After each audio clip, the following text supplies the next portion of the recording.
لله رب العالمين مالك يوم الدين، والصلاة والسلام على أشرف المرسلين سيدنا محمد وعلى آله وصحبه أجمعين.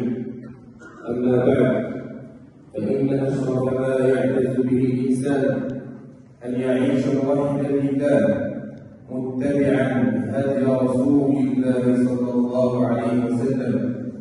لهذا أيها الأحباب، تحضر معنا اليوم سيدة فاضلة، وهي من جنسية روسيا، اختارت لها من الأسماء اسم الإيمان، فنسأل الله أن يثبت الإيمان في قلبها وقلوبها، وأن يرزقها الثبات، وأن يمن عليها وعلينا بشفاعة سيد السادات.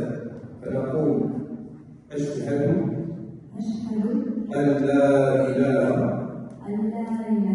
إلا الله، وأشهد أن محمدا رسول الله. أشهد أن لا إله إلا الله، وأشهد أن محمدا رسول الله.